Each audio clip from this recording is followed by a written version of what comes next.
вохӯрии мунтахабҳои бонувони Узбекистону Эрон дар доираи даври аввали чемпионати Ассотсиатсияи футболи Осиёи Марказӣ бо бартарии эрониҳо оғоз гардид.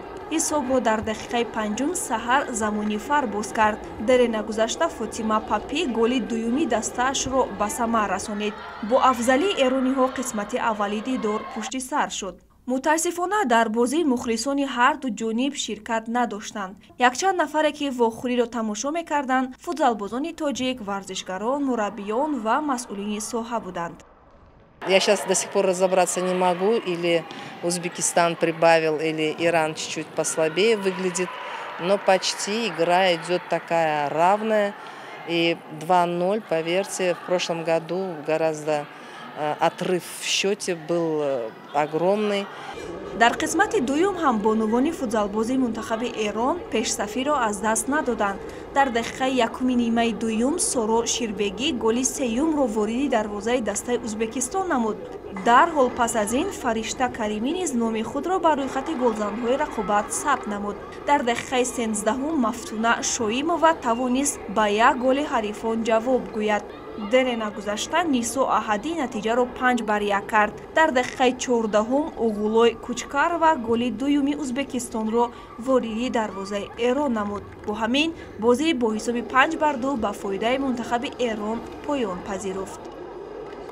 Первая игра у нас, мы сразу попали на фаворита, команда Ирана, и мы сыграли счет 5-2.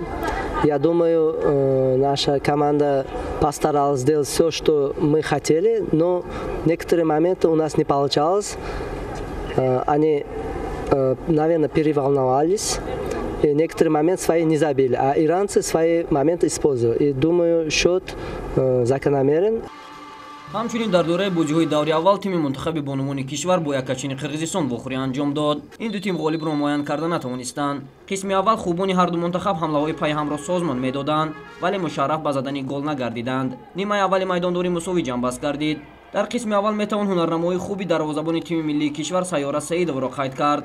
шурӯъ аз нимаи дуюм ҳарду тим ба задани гол шурӯъ карданд. Ибтидо мунтахаби Қирғизистон дар дақиқаи 8 бо кӯшиши Бахтигул Токтаболатова ҳисоби вохӯриро кушод. дар дақиқаи 14 бошад бонувони қирғиз ба қоида вайронкунӣ даст заданд ки ин ба истилоҳи шашумин фол буд ва тибқи қоидаҳои футзал зарбаи ҷаримавӣ бемониа таъин карда шуд. зарбаи ҷаримавиро Мадина Фозилова бидуни шонс ба дарвозабони қирғиз вориди дарвоза намуда ҳисоби вохӯриро мусовӣ кард. ҳамин тавр 2 дақиқа баъд Мадина боз имкон дошт ки дар задани зарбаи ҷаримавии бемониа тими миллии кишварро пешсаф кунад, вале зарбаи задаш ба тираки дарвоза бархӯрда баргашт.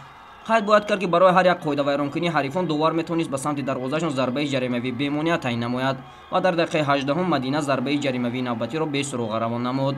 дар сонияҳои охири бозӣ Нисо Абдуллоева бо дарвозабони қирғиз 1-1 баромад, вале зарбаи Нисо ноаниқ буд.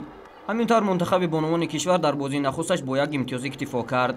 бозии навбатии тими мунтахаби бонувони кишвар бо тими миллии Эрон хоҳад буд.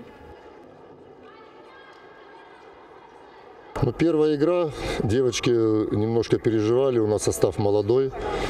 Но я думаю, с каждой игрой мы будем набирать. Девочки почувствуют уверенность в ногах. Я думаю, вторая, третья уже игра будет немножко получше. А сегодня девочки молодцы, самоотдача хорошая.